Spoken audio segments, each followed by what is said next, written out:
بزرگوں،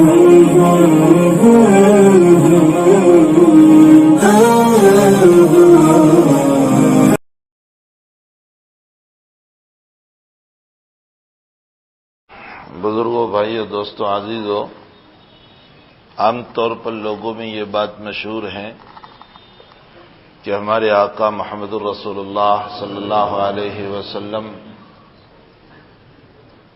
کی وفات اور آپ کا انتقال 12 ربیع الاول کو ہوا، اور اسی لیے لوگ 12 ربیع الاول کو یوم الوفات بھی مناتے ہیں اور یوم الولادت بھی مناتے ہیں۔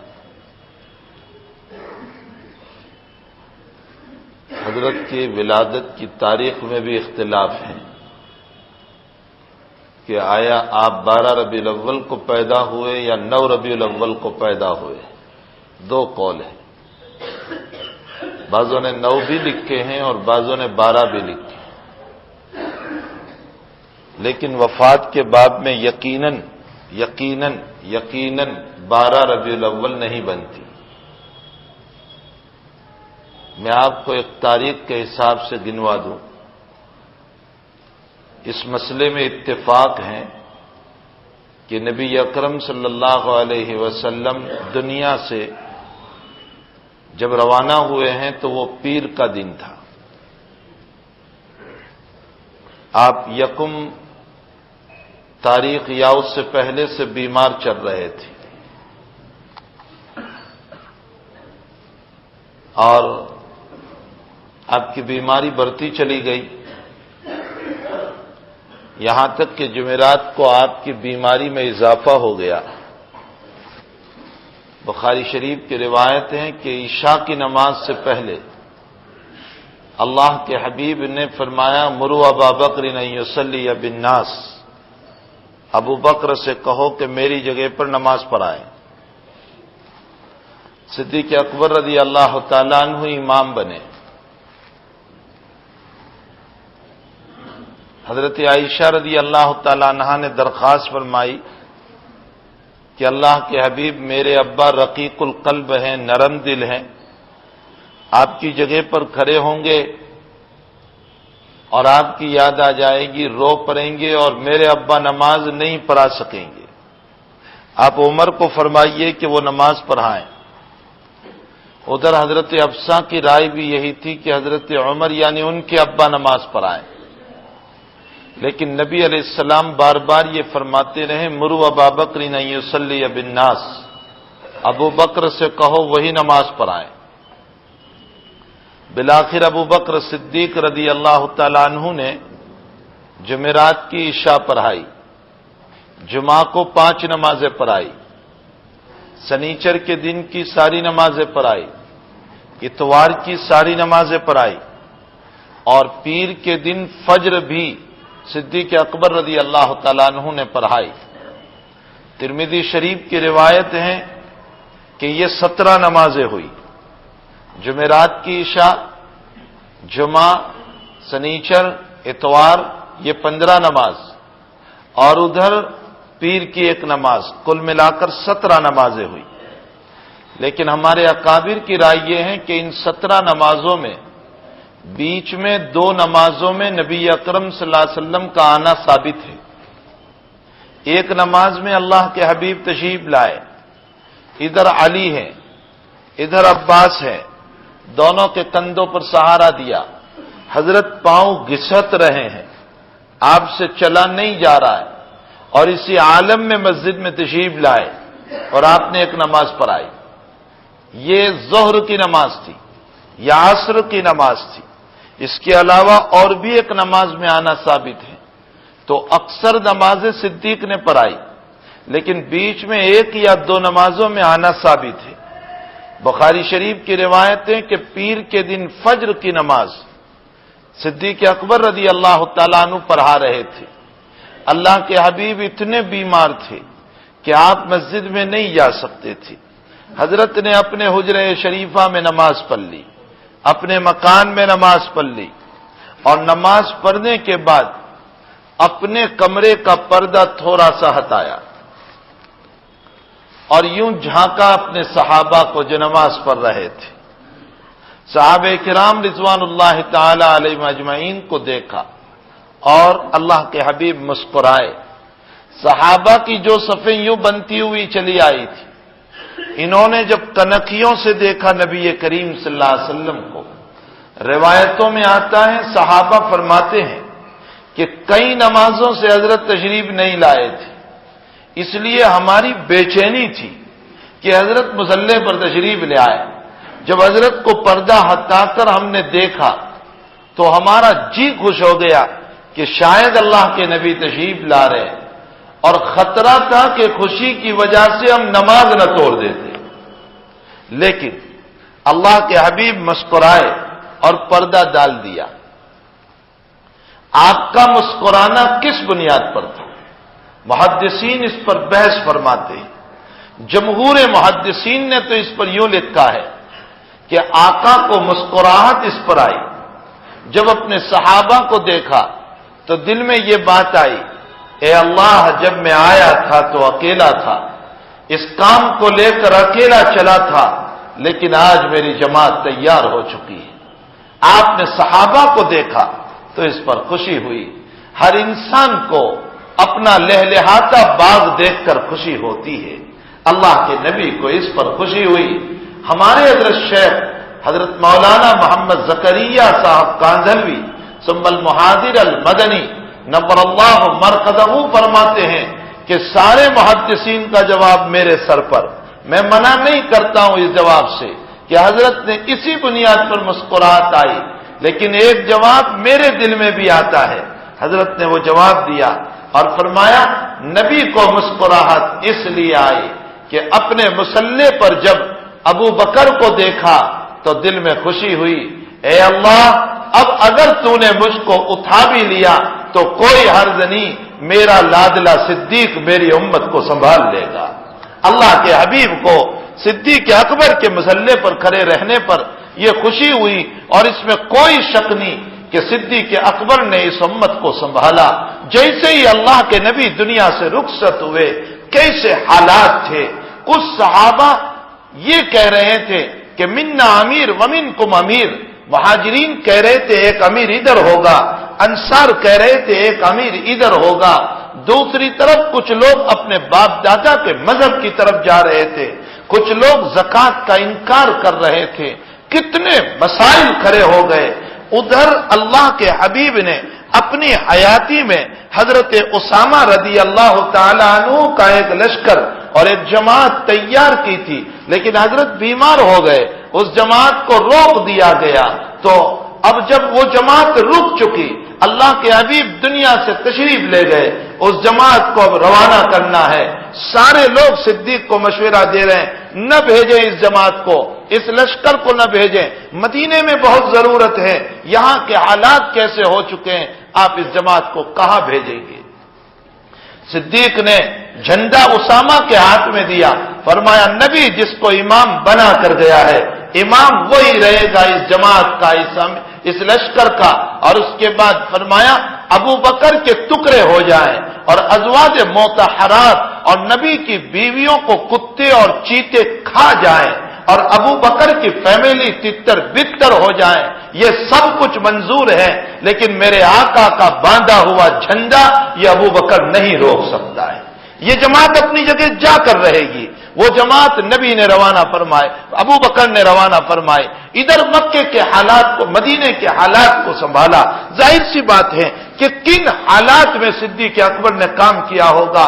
2 سال 2 مہینے کی کل مدت کے اندر امت کو ہموار کر دیا، امت کو بنا دیا، اور بنی بنائی امت عمر کے ہاتھ میں دی اور فرمایا عمر اس امت پر دھبا نہ آنے پائے. حضرت عمر نے فرمایا میرے صدیق کی محنت نہ ہوتی تو عمر خلافت نہیں کر سکتا تھا. اللہ کے حبیب نے جب اپنے مصلی پر جب ابو بکر کو دیکھا تو خوشی ہوئی اس بات پر کہ میرا لادلہ صدیق یہ میری امت کو سنبھال لے گا. بہرحال یہ پیر کا دن ہے. فجر کی نماز صدیق اکبر نے پڑھائی اور حجرہ شریفہ میں تشریف لائے. میں یہ پوری روایت بخاری شریف کی نقل کر رہا ہوں. آپ ان علماء سے جو بخاری شریف کے پڑھنے پڑھانے والے، آپ ان سے وہ پوری روایت معلوم کر سکتے ہیں. میرے بھائیوں، وہی تباہی روایتوں کے پیچھے نہ پڑو، غلط روایتوں کے پیچھے نہ پڑو، من گھڑت روایتوں کے پیچھے نہ پڑو، موضوع روایتوں کے پیچھے نہ پڑو. میرا نبی یہ کہہ کر گیا ہے، مسلم اور بخاری کی صحیح روایت، جو موضوع روایت، جو من گھڑت روایت اور من گھڑت کہانیوں کے پیچھے جائے گا اور اس کو نبی کی طرف منسوب کرے گا کہ یہ نبی نے فرمایا ہے، اللہ کا نبی کہہ رہا ہے، میں دنیا میں اسے بشارت سنا رہا ہوں کہ اس نے اپنا گھر جہنم میں بنا لیا. من کذب علی متعمدا فلیتبوأ مقعدہ من النار. جس نے جھوٹی روایتیں، آج امت میں جھوٹی روایتیں چل پڑی، آج امت میں من گھڑت روایتیں چل پڑی. میں یہ بتانا چاہ رہا ہوں کہ آپ بتائیے، یہ 12 ربیع الاول بار بار آتی رہی، دور صحابہ میں آئی، ابو بکر میں آئی، عمر کے زمانے میں آئی، عثمان کے زمانے میں آئی، علی کے زمانے میں آئی. ہم جس طرح میلاد النبی منا رہے ہیں، کیا میرے ابو بکر نے منایا تھا؟ کیا عمر نے منایا تھا؟ کیا عثمان نے منایا تھا؟ کیا علی نے منایا تھا؟ اگر اس طرح پر منانا جائز ہوتا تو یہ صحابہ تو نبی کو دیکھے ہوئے تھے. زیادہ غم تو ان صحابہ کرام کو تھا، انہوں نے اپنے ہاتھوں سے اپنے نبی کو رخصت کیا تھا جس دن اللہ کے نبی کو قبر میں اتارا. بخاری شریف کی صحیح روایت، دفن کر کے آئے حضرت انس کو بیٹی فاطمہ پوچھ رہی ہے، بخاری شریف کی روایت، بیٹی فاطمہ پوچھ رہی ہے، ارے انس، تم نے اپنے نبی کے قبر پر مٹی ڈال دی، تم نے اپنے نبی کے قبر پر مٹی ڈال دی، تمہارے ہاتھوں میں ہچکچاہٹ نہیں آئی اپنے نبی کے قبر پر مٹی ڈالتے ہوئے؟ انس نے فرمایا، ہمارے ہاتھوں میں بھی ہچکچاہٹ تھی اپنے نبی کی قبر پر مٹی ڈالنے سے، لیکن ہم نے وہی کیا جو میرا نبی کہہ کر گیا. ہم نے وہی کیا، جو وہی کرو میرے بھائیوں جو میرا نبی کہہ کر گیا ہے. خرافات میں نہ جاؤ، خرافات میں نہ جاؤ، غلط راستوں پر نہ جاؤ. زیادہ حقدار وہ تھے میلاد النبی کو اس طرح منانے کے، وہ اس طرح مناتے جیسے ہم منا رہے ہیں. صدمہ تو ان کو تھا، غم تو ان کو تھا، اپنے نبی کو اپنے سامنے دفن کر دیا. حضرت عمر تلوار لے کر کھڑا ہو گیا اور یہ کہا، جس نے یوں کہا محمد کا انتقال ہو گیا، میں اس کی گردن کاٹ دوں گا. محمد مرا نہیں ہے، وہ زندہ نبی ہے، اللہ کو ملنے کے لیے گئے ہیں، ابھی تو قیامت تک دین کو پھیلانا ہے، میرے نبی کیسے مر سکتے ہیں؟ غموں کا پہاڑ تو ان پر ٹوٹا تھا، غموں کا پہاڑ تو ان پر ٹوٹا تھا، مصیبتوں کا پہاڑ تو ان پر ٹوٹا تھا. اگر وہ غم مناتے اس طرح پر جیسے ہم غم منا رہے ہیں تو وہ زیادہ حقدار تھے. انہوں نے اس طرح غم نہیں منایا. انہوں نے غم کیسے منایا؟ ان کا غم یہ تھا کہ اپنے نبی کو یاد کیا اور نبی کو یاد کر کے نبی کی باتوں کو یاد کیا اور نبی کی باتوں کو زندگی میں اتارا، امت میں پھیلایا، دعوت کے جھنڈے کو لے کر چلے، تبلیغ کے جھنڈے کو لے کر چلے، نبی کے مشن کو لے کر چلے، نبی کے کام کو لے کر چلے. وہ سعد ابن ابی وقاص، وہ سعد ابن ابی وقاص جو نبی کا چہیتا صحابی، جو مہاجر صحابی، جو عشرہ مبشرہ میں سے، عشرہ مبشرہ میں سے فرمایا اللہ کے نبی نے، ابو بکر فی الجنہ، عمر فی الجنہ، عثمان فی الجنہ، علی فی الجنہ، سعد ابن ابی وقاص فی الجنہ، طلحہ فی الجنہ، زبیر فی الجنہ. یہ وہ 10 صحابہ کرام ہیں جن کو میرے نبی نے فرمایا میں اس زمین پر ان کی جنت کی بشارتیں سنا رہا ہوں. یہ وہ صحابہ ہیں کہ جن سے متعلق نبی نے فرمایا میں ان کے مکان کو جنت میں دیکھ کر آیا ہوں، میں ان کے مکان کو جنت میں دیکھ کر آیا ہوں. اولئک هم الفائزون، اولئک هم المؤمنون حقا. یہی سچے مسلمان تھے، یہی سچے مومن تھے، یہی جنت کے لائق تھے، یہی جنت کے حقدار تھے. یہ وہ صحابہ کرام کی جماعت. کون؟ سعد ابن ابی وقاص. بخاری شریف میں ہے سعد ابن ابی وقاص مستجاب الدعوات صحابی، مستجاب الدعوات، کوفہ کا گورنر ہے اور حضرت عمر کا دور چل رہا ہے، اور کسی نے حضرت سعد ابن ابی وقاص کے خلاف حضرت عمر کو یوں لکھا کہ سعد ابن ابی وقاص یہ برابر انصاف نہیں کرتے، اچھی طرح نماز نہیں پڑھاتے. یہ شکایت لکھی سعد ابن ابی وقاص کے خلاف. حضرت عمر کا معمول تھا جب کسی کے خلاف شکایت آتی تھی تو ہماری طرح ان کو ڈھیل نہیں دیتے تھے. حضرت عمر کا معمول تھا، یہ فراست تھی عمر کی فراست تھی، فوراً معزول کر دیتے تھے. کیوں معزول کرتے تھے؟ علماء نے لکھا ہے اگر اس کو منصب پر باقی رکھ کر تحقیق کرو گے تو دو خرابیاں پیدا ہوگی. ایک خرابی تو یہ پیدا ہوگی کہ وہ صدر جو ہے وہاں کا، وہ گورنر جو ہے وہ امت میں دو پارٹی کر دے گا، کچھ لوگ اپنے بنا لے گا، کچھ ادھر کے بنا لے گا. اس لیے حضرت عمر فوراً ان کو معزول کر دیتے تھے.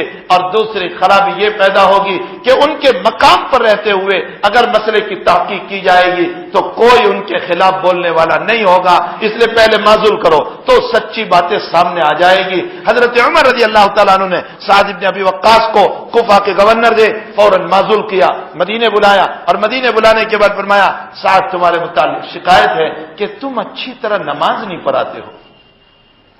سعد نے فرمایا انا اصلی بہم صلاۃ رسول اللہ صلی اللہ علیہ وسلم، میں نے میرے نبی کو جیسے دیکھا میں ویسے ہی نماز پڑھاتا ہوں، جیسے میں نے میرے نبی کے پیچھے پڑھی تھی میں ویسے ہی نماز پڑھا رہا ہوں، اس کے خلاف میں نماز نہیں پڑھا رہا ہوں. حضرت عمر نے فرمایا مجھے یہی یقین تھا کہ تم اسی طرح نماز پڑھاتے ہوں گے جیسے نبی کو تم نے دیکھا ہے. لیکن ایک شکایت آئی تھی، اس شکایت کی بنیاد پر میں نے تمہیں معزول کیا. اب ان کے ساتھ 3 آدمی بھیجے اور فرمایا ساتھ تم 3 آدمی مدینے کے ساتھ لے کر جاؤ، کوفہ کی تمام مسجدوں میں اعلان کرو، ہر نماز کے بعد یہ 3 آدمی اعلان کریں گے اور یوں کہیں گے سعد کے خلاف شکایت ہو تو بتاؤ. حضرت عمر نے 3 آدمی کو بھیجا سعد کے ساتھ. اب کوفہ کی تمام مسجد نے یہ لوگ گھوم رہے اعلان کر رہے ہیں بھائی سعد کے خلاف، تمہارے گورنر کے خلاف کوئی شکایت ہو تو بتاؤ. کسی نے کوئی شکایت نہیں کی، سب نے یہ کہا عمر بڑے اچھے آدمی، سعد بہت اچھے آدمی، بہت اچھے ہمارے گورنر، بہت اچھے انصاف کرنے والے. ایک مسجد میں پہنچے، اس مسجد کا نام تھا بنو عمرو بن عبس. اس مسجد میں پہنچے تو اس مسجد میں یوں کہا کہ بھئی تم کو اگر اپنے گورنر سے کوئی شکایت ہو تو بتاؤ. ایک آدمی کھڑا ہوا اور کھڑے ہو کر یوں کہا کہ جب تم مجھ کو قسم دے رہے ہو تو میں سعد کی 3 شکایتیں کر رہا ہوں. پہلی شکایت یہ غزوے میں نہیں جاتے، یہ دعوت کے کام میں نہیں جاتے. دوسری شکایت یہ برابر مال تقسیم نہیں کرتے. تیسری شکایت یہ ہمارے ساتھ انصاف نہیں کرتے. یہ 3 شکایتیں. حضرت سعد بن ابی وقاص وہیں کھڑے ہوئے اللہ کی طرف ہاتھ اٹھائے، فرمایا اے اللہ یہ یوں کہہ رہا ہے کہ میں غزوے میں نہیں جاتا، اس کا مطلب مجھے حیات اور زندگی پیاری ہے. اے اللہ مجھے زندگی پیاری نہیں، اے اللہ اسی کو زندگی عطا کر اور اتنی لمبی زندگی دے کہ یہ فتنے میں مبتلا ہو جائے. دوسری بددعا کی اے اللہ یہ مجھے کہہ رہا ہے کہ میں جو ہے مال برابر تقسیم نہیں کرتا ہوں تو مجھے مال کی محبت ہے. اے اللہ مجھے مال کی محبت نہیں، اگر یہ جھوٹا ہے تو اے اللہ تو اسی کے دل میں مال کی محبت ڈال دے. تیسرا اس نے میرے متعلق یوں شکایت کی کہ میں اچھی طرح انصاف نہیں کرتا، مطلب میں فتنے کرتا ہوں. اے اللہ میں تو فتنے نہیں کرتا، اگر یہ جھوٹا ہے تو اے اللہ اسی کو تو فتنے میں مبتلا کر. 3 بددعائیں سعد بن ابی، بخاری شریف کی پوری روایت کا میں ترجمہ کر رہا ہوں. 3 بددعائیں فرمائی سعد بن ابی وقاص نے. کتنی عمر ہوئی اس کی؟ اتنی لمبی عمر ہوئی کہ آنکھوں کی پلکیں یہاں تک آ گئی. اتنی لمبی عمر ہوئی. وہ یوں اٹھا کر چلتا تھا اور راستے میں پیسوں کی بھیک مانگا کرتا تھا. یہ مال کا فتنہ اور لمبی عمر بھی ہو گئی، سعد کی دعا قبول ہو گئی. اور تیسرا فرمایا بھیک مانگتے مانگتے اتنی لمبی عمر میں بھی جوان لڑکیوں کو چھیڑتا تھا اور لوگ اس کو مارتے تھے. لوگوں نے کہا ارے برے، ایک تو غریب ایک برا پا اور اس عمر میں بھی تو یہ لڑکیوں کو چھیڑ رہا ہے، یہ کیا فتنہ ہے تیرا؟ تو وہ کہتا تھا سعد کی بددعا نے مجھے ہلاک کر دیا، سعد کی بددعا نے مجھے ہلاک کر دیا. حضرت شیخ رحمت اللہ علیہ اس روایت پر جب پہنچتے ہیں تو خاص نصیحت فرماتے تھے، فرمایا بچو اللہ والوں کی بددعا سے بچو، اہل اللہ کی بددعا سے بچو. حضرت شیخ کے والد صاحب کا انتقال ہو گیا، مولانا یحییٰ صاحب رحمت اللہ علیہ کا. کسی اللہ والے نے خواب میں دیکھا تو مولانا یحییٰ صاحب نے حضرت شیخ کے والد صاحب نے یوں کہلوایا کہ میرے زکریا کو کہہ دینا اللہ والوں کی بددعاؤں سے بچا کرے، اس لیے کہ ان کی الٹی بھی سیدھی ہوتی ہے. اب حضرت شیخ کو جب یہ بات پہنچی تو شیخ پریشان ہے کہ الٹی بھی سیدھی ہوتی ہے تو کیا مطلب؟ غلط بددعائیں بھی لگ جاتی ہے. حضرت شاہ عبد القادر صاحب رائے پوری رحمت اللہ علیہ کی خدمت میں پہنچے اور یہ خواب بیان کیا اور فرمایا میرے والد صاحب نے یوں کہلوایا کہ ان کی الٹی بھی سیدھی ہوتی ہے، حضرت اس کا کیا مطلب ہے؟ تو بڑا پیارا مطلب بیان فرمایا اللہ والوں کی بد دعا سے بچو، وہ بد دعا نہیں بھی کرتے ہیں، ان کا دل بھی بد دعا نہیں کرتا، لیکن پھر بھی اللہ اپنے اللہ والوں کے ستانے والے کو چھوڑتا نہیں ہے۔ یہ ہے مطلب اس روایت کا۔ یہ سعد بن ابی وقاص مستجاب الدعوات شخصیت، یہ سعد بن ابی وقاص جس سے متعلق یوں کہا گیا کہ یہ عشرہ مبشرہ میں سے، یہ جنت میں جائے گا، ان کا مکان اللہ کے حبیب جنت میں دیکھ کر آئے۔ یہ سعد صرف نبی کی بشارتوں پر بیٹھے نہیں رہے کہ مجھے تو جنتی ہونے کی بشارت مل گئی ہے، اب میں نماز نہ پڑھوں تو چلے گا، اب میں روزہ نہ رکھوں تو چلے گا، اب میں کچھ نہ کروں تو چلے گا۔ ارے وہ سعد اس دین کی خدمت کو لے کر اٹھا، نبی کے کام کو لے کر اٹھا، نبی کے کام کو لے کر اٹھا اور اٹھ کر کے دنیا میں چلا اور دعوت کے جھنڈے کو لے کر دنیا میں چلا اور چائنا میں آ کر کے وہ سو گیا۔ چائنا میں آ کر سعد بن ابی وقاص کی قبر کہاں ہے؟ چائنا میں آپ کو ملے گی، چائنا میں وہ سویا ہوا ہے سعد بن ابی وقاص۔ اس کی قبر پر جا کر پوچھو، ارے سعد تجھے تو جنت کی بشارت مل چکی تھی، تو عشرہ مبشرہ میں سے تھا، تیرا تو اتنا اونچا مقام تھا، تو مستجاب الدعوات تھا، تجھے کیا ضرورت پڑی تھی کہ بیوی کو چھوڑ کر، بچوں کو چھوڑ کر، اپنے اہل و عیال کو چھوڑ کر، کاروبار کو چھوڑ کر، مکان کو چھوڑ کر تو کیوں چائنا میں آ کر سو گیا؟ سعد جواب دے گا، یہ کہے گا میرے نزدیک میرے نبی کا دین مجھے محبوب تھا۔ میرے بھائیوں، قرآن یہ کہہ رہا ہے ام حسبتم ان تدخلوا الجنہ ولما یأتکم مثل الذین خلوا من قبلکم مستهم البأساء۔ ارے ایک دن ناچنے اور کود لینے سے، ایک دن میلاد النبی کے نام پر جوش مان لینے سے اللہ جنت دے دے گا۔ فرمایا اگر اس پر جنت ملتی تو صحابہ کو مل جاتی۔ قرآن کہہ رہا ہے جنت اس طرح نہیں ملتی۔ کس کو کہہ رہا ہے؟ ارے ہم کیا ہے، صحابہ کو کہہ رہا ہے، صحابہ کو۔ ام حسبتم ان تدخلوا الجنہ، یہ کب آیت اتری؟ اس کا شان نزول بھی تو دیکھو۔ حضرت خباب رضی اللہ تعالیٰ عنہ آگ پر سلائے گئے، آگ ہے، پیچھے آگ ہے، آگ پر سلائے گئے اور اس کے بعد حضرت خباب کو ہوش آیا۔ اللہ کے نبی کے پاس میں انشاءاللہ رات کی مجلس میں اس موضوع کو اور کھولوں گا کہ یہ جو ہے اللہ کے حبیب کی اور صحابہ کی کیا قربانیاں تھی۔ خباب آگ پر سلائے گئے، جب ہوش آیا تو نبی کی خدمت میں آئے۔ اللہ کے نبی مطاف کعبہ میں، مکی زندگی میں مطاف کعبہ میں یوں بیٹھے ہوئے ہیں، چادر اوڑھ کر، غمگین۔ اللہ کے نبی جب غمگین ہوتے تھے نا تو نبی اکرم صلی اللہ علیہ وسلم یوں دو پاؤں کھڑے کر لیتے تھے اور دو پاؤں کھڑے کر کے یوں بیٹھ جاتے تھے، اور یہاں جو ہے ایک رگ تھی تو وہ پھولتی رہتی تھی اور نبی علیہ السلام کا چہرہ پزمردہ ہو جاتا تھا۔ اللہ کے نبی کی یہ غم کی شکل تھی۔ جب یہ شکل ہوتی تھی تو لوگ جان جاتے تھے کہ میرے آقا صلی اللہ علیہ وسلم غمگین ہے۔ اس طرح پر بیٹھے ہوئے تھے۔ خباب آئے اور فرمایا یا رسول اللہ دیکھو نا میرے پستک کے پیچھے تو دیکھو۔ اللہ کے حبیب پاک صلی اللہ علیہ وسلم یوں بیٹھ گئے اور فرمایا خباب اتنی سی بات پر تم شکایت لے کر کے آئے، اتنی سی بات پر تم شکایت لے کر آئے، تم سے پہلے نبیوں کو زندہ کھڑے رکھ کے دو ٹکڑے کر دیے گئے۔ زکریا علیہ الصلوۃ والسلام نبی ہے، نبی ہے۔ آج ہم جب جماعت میں نکلتے ہیں نا، آج جب تھوڑا سا کام لے کر نکلتے ہیں اور کوئی گالی دے دیتا ہے، کہتے ہیں مجھے گالی دی۔ ارے گالی کیا، اگر قتل بھی ہو جائے تو دین کا کوئی مسئلہ ہم سے ادا نہ ہو سکا۔ زکریا علیہ السلام کو ان کی قوم لائی اور لانے کے بعد یوں کھڑے کیے، کوئی جو ہے بے ہوش کرنے کا انجیکشن نہیں مارا تھا۔ زکریا بالکل زندہ ہے، آڑا سر پہ رکھا اور دو ٹکڑے کر دیے۔ اللہ اکبر، نبی ہے، نبی ہے، دو ٹکڑے کر دیے۔ کیا گزر رہی ہوگی حضرت زکریا علیہ الصلوۃ والسلام پر، لیکن لکھا ہے روایتوں میں حضرت زکریا کی زبان سے آہ بھی نہ نکلی۔ ہم کیا کہہ سکتے ہیں کہ ہم دین کا کام کر رہے ہیں؟ ہم نے کون سا کام کیا؟ ارے ہمارے لیے تو مسجدوں میں سردی میں گرم پانی، گرمی میں ٹھنڈا پانی، ہمارے لیے تو مسجدوں میں اے سی لگی ہوئی ہے اور اس کے باوجود ہمیں 4 رکعت پڑھتے ہوئے تکلیف ہو رہی ہے۔ ہم نے کیا کام کیا اللہ کا؟ ہم نے کون سا احسان کیا اس رب پر؟ ہمارے سروں پر پنکھے چل رہے ہیں، ہمارے لیے فرش بچھے ہوئے ہیں، ہمارے لیے شاندار مسجد ہے، ہمارے لیے ساری چیزیں مہیا ہیں، وقت پر اللہ کھانا کھلا رہا ہے، وقت پر اللہ پانی پلا رہا ہے، وقت پر اللہ ہمیں روٹی کھلا رہا ہے، وقت پر سکون کی نیند دے رہا ہے۔ ارے دیکھو تو صحیح، وہ رب جو یوں قرآن میں کہہ رہا ہے کہ میرے کچھ بندے پہلے گزرے جنہوں نے میری نہ مانی تو میں نے کیا کیا، ان پر 9 عذاب اتارے، 9 عذاب۔ ان میں سے ایک عذاب اتارا وَالضَّفَادِعَ دیا، فرمایا میں نے میدک کا عذاب اتارا۔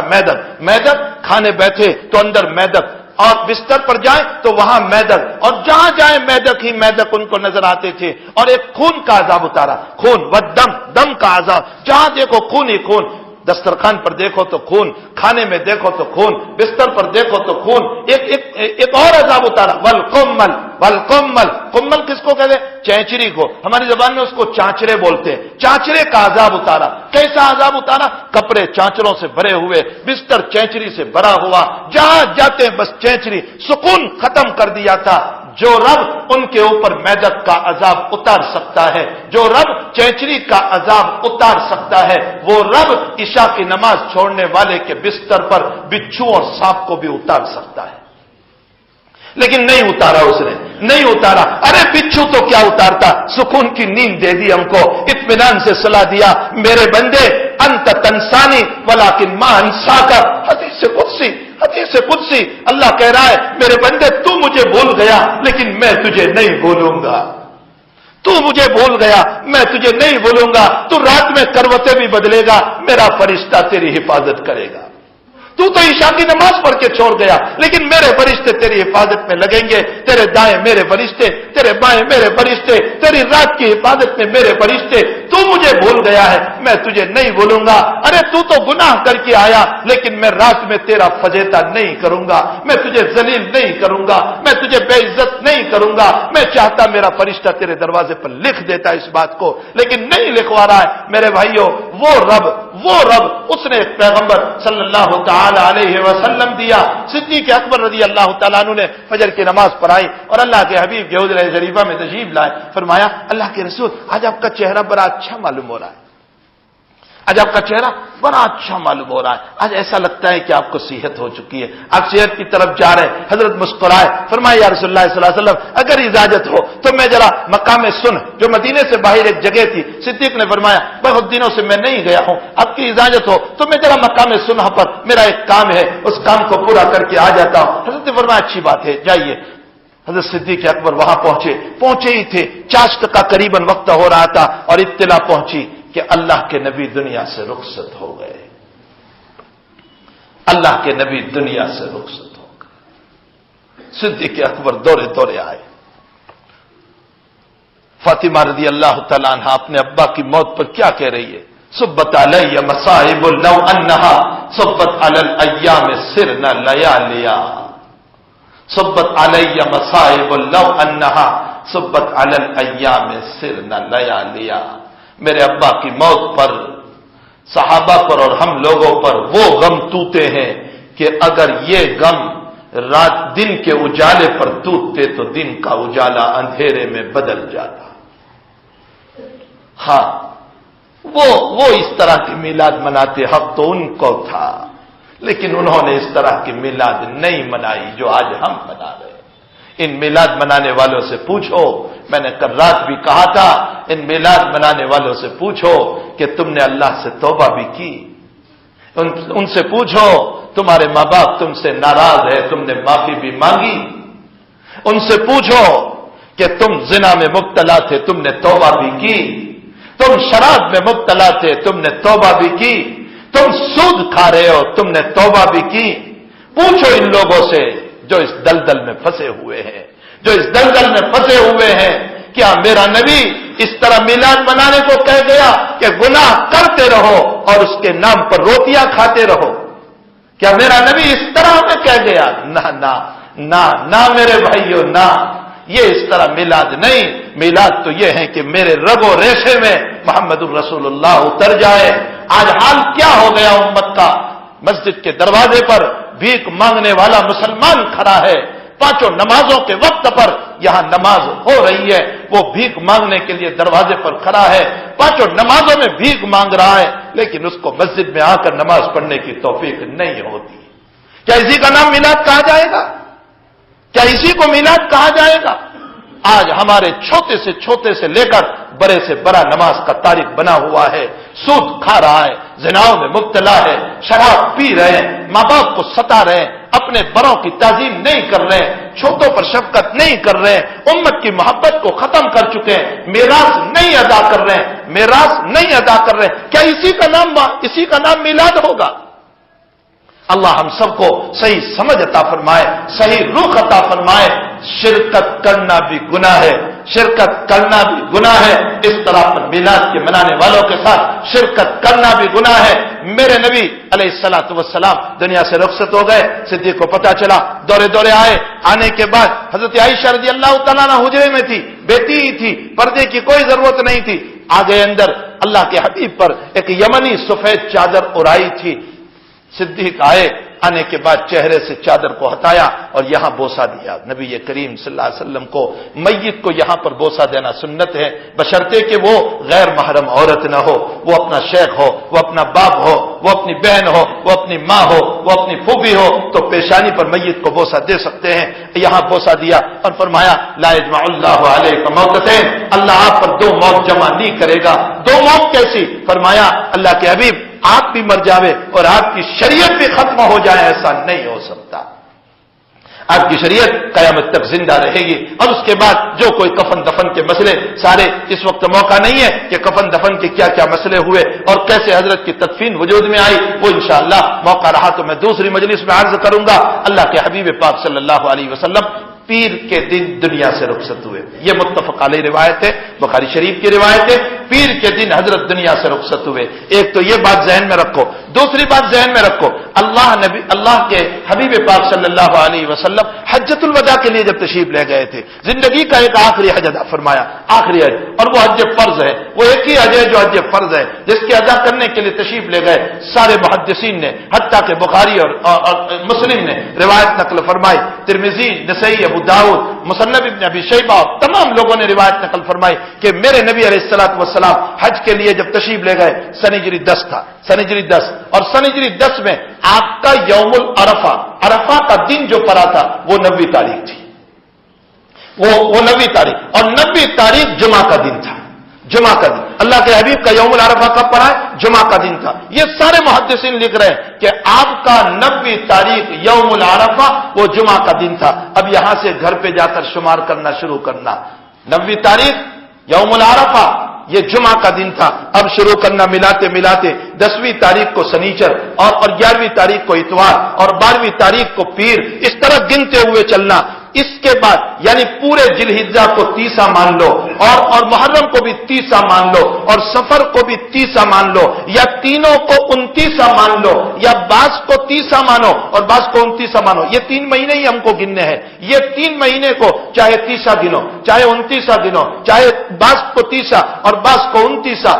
12 ربیع الاول کے ساتھ پیر کا دن میچ نہیں ہوتا، 12 ربیع الاول اور پیر کا دن آتا ہی نہیں ہے، آتا ہی نہیں ہے، آتا ہی نہیں ہے۔ علامہ قسطلانی علیہ رحمہ، حافظ ابن حجر اسقلانی رحمۃ اللہ علیہ، علامہ کرمانی رحمۃ اللہ علیہ، ان تمام محدثین نے لکھا ہے کہ میرے آقا کی وفات 2 ربیع الاول کو ہوئی تھی، حضور پاک صلی اللہ علیہ وسلم کی وفات 2 ربیع الاول کو، اس لیے کہ تاریخی اعتبار سے 12 ربیع الاول بنتی ہی نہیں ہے۔ میں نے آپ کو حساب کرنے کا طریق بتا دیا، آپ حساب کر لیجئے۔ یہ صحیح 2 روایتیں، ایک طرف پیر کے دن آپ کا انتقال ہوا، آپ دنیا سے تشریف لے گئے، ایک طرف آپ کا یوم العرفہ یعنی 90 تاریخ جمعہ کو پڑا ہے، اس میں بھی کوئی شک نہیں۔ اب اس کے بعد 9 تاریخ کو جمعہ، تو 10 تاریخ کو سنیچر ہے، اور 11 تاریخ کو اتوار ہے، اور 12 تاریخ کو پیر ہے، اور 13 تاریخ کو منگل ہے۔ حساب کرتے چلے آئے، 12 ربیع الاول کو پیر کبھی نہیں بنے گا، کبھی نہیں بنے گا، کبھی نہیں بنے گا۔ 2 ربیع الاول بنتا ہے، 2 ربیع الاول کو پیر کا دن میچ ہوتا ہے۔ اسی لیے حضرات محدثین نے لکھا ہے کہ 2 ربیع الاول کو حضرت دنیا سے رخصت ہوئے۔ یہ کسی سے سوا ہو گیا، اس نے 12 ربیع الاول نقل کر دیا، اور امت میں یہی قول چلتا چلا آیا، اور اس پر کوئی تحقیق نہ ہو سکی۔ حضرات علماء نے اس پر تحقیق فرمائی ہے۔ بہرحال اس وقت مجھے صرف اتنی بات کہنا ہے کہ اللہ کے حبیب پاک صلی اللہ تعالی علیہ وسلم ایک عظیم الشان نبی تھے، ایک شریعت کو لے کر آئے تھے۔ آپ کا میلاد ہم اس طرح منائیں گے کہ آپ کی سنتوں کو زندگی میں جگہ دیں گے۔ ہم اپنے نبی کی سنتوں کو زندگی میں جگہ دیں گے، جتنے ہم اپنے آپ کو نمازی بنائیں گے، جتنے نمازی بنائیں گے، جتنے دیندار بنائیں گے، جتنا حلال کا کھانے والا بنائیں گے، جتنی سنتوں کو اپنی زندگی میں اتارتے ہوئے چلیں گے، اتنے ہی زیادہ میرے آقا خوش ہو جائیں گے، میرے نبی خوش ہو جائیں گے۔ حضرات علماء نے لکھا ہے کہ جنہوں نے سنت کی اتباع کی، میرا نبی انگلی پکڑ کے اسے جنت میں لے جائے گا۔ ہمیں چاہیے محمد رسول اللہ صلی اللہ علیہ وسلم، دیکھو میں ایک بات عرض کروں، وقت ہو گیا۔ میرے آقا صلی اللہ علیہ وسلم، علماء نے ایک واقعہ لکھا ہے، سمرقند کا واقعہ ہے۔ سمرقند کے اندر ایک عورت بیوہ ہو گئی، بیوہ سید عورت تھی، بیوہ ہو گئی۔ اس کے دیور اور جیت نے سامان اس کا لوٹ لیا۔ اب وہ بیچاری بیوہ، 3 4 بچے ہیں، کسی مالدار کے پاس گئے، میری مدد کر دو نا، میں بیوہ ہو چکی ہوں، میں سید خاندان سے ہوں، میں نبی کی آل اولاد میں سے ہوں، میرے چھوٹے چھوٹے بچے ہیں۔ تو مالدار نے کہا کہ تم سید ہو، اس کی دلیل لاؤ، تم سید ہو، اس کی دلیل لا۔ اس نے کہا میرے پاس کوئی دلیل نہیں، بس میں آل رسول میں سے ہوں۔ بہرحال مالدار نے اس کو نکال دیا، وہ کہیں اور بھیک مانگتی ہوئی چلی گئی۔ رات میں وہ مالدار خواب دیکھ رہا ہے، اللہ کے حبیب خواب میں ہے، اور ایک مکان ہے، اور اللہ کے حبیب فرماتے یہ جنت کا مکان ہے، اور یہ جنت کا مکان میں میرے ایک مومن امتی کو دلاؤں گا، میرے ایک مومن امتی کو دلاؤں گا۔ اب وہ خواب دیکھنے والے وہ مالدار جو ہیں، وہ اللہ کے نبی سے کہہ رہے اللہ کے حبیب میں بھی تو آپ کا امتی ہوں، میں تو مومن ہوں، میں بھی تو مومن ہوں، یہ مکان مجھے دلا دیجئے، یہ مکان مجھے دلا دیجئے۔ اللہ کے حبیب نے فرمایا تم مومن ہو، اس کی دلیل لاؤ، تم نے میری بیٹی سے دلیل مانگی تھی، تم نے میری بیٹی سے دلیل مانگی تھی، تم مومن ہو، اس کی دلیل لاؤ۔ گھبرایا، صبح اٹھا، اور اٹھتے بعد اس نے تلاش کیا وہ عورت ہے کہاں، پتا چلا کسی مجوس نے پناہ دی، کسی پارسی نے پناہ دی، اس کے وہاں گیا، منت سماجت کی، یہ فیملی مجھ کو دے دے، میں ان کی رکھوالی کروں گا، میں ان کی ضرورت پوری کروں گا۔ فرمایا نہ، میں نے ایک الگ مکان دے دیا، ان میں وہ لوگ رہیں گے، میں ان کی مدد کروں گا۔ کہنے لگا تو مجوسی، یہ مسلمان، کیسے نباہ ہوگا، کیسے تیرا مذہب کا اختلاف ہے، تو کیسے اس کو رکھ رہا ہے؟ تو اس نے کہا میری بات سن، ان لوگوں کی وجہ سے مجھے اللہ نے کل ایمان نصیب کر دیا ہے، میں تو کل رات ایمان پر سویا ہوں، سویا ہوں۔ اور اگلی سنو، وہ مجوسی کہہ رہا ہے، وہ نو مسلم کہہ رہا ہے کہ رات میں جب تو خواب دیکھتا تھا میں بھی دیکھ رہا تھا، میرا نبی تجھے اس مکان سے نکال رہا تھا اور مجھے اس مکان میں داخل کر رہا تھا۔ میرے بھائیوں، اگر نبی کو اپنی اولاد سے اتنی محبت ہے تو اس سے زیادہ محبت تو نبی کو اپنی امتیوں سے ہے، اپنے امتیوں سے کتنی محبت، میں انشاءاللہ رات کی مجلس میں عرض کروں گا۔ ہمیں چاہیے کہ ہم یہ غلط پروپیگنڈے اور غلط طریق پر سیرت منانے پر نہ آئے، اور جو ہے ان غلط ناچنے کودنے کے مسائل میں نہ آئے۔ خدا کا واسطہ میرے صحابہ نے ایسا نہیں کیا ہے، میرے تابعین نے ایسا نہیں کیا، ہمارے صحابہ نے اس طرح نہیں منایا، ہمارے تابعین نے ایسے نہیں منایا، ہمارے تابعین نے ایسے نہیں منایا۔ سنتوں کو اپناؤ، یہ سب سے بڑا میلاد ہے، سب سے بڑا۔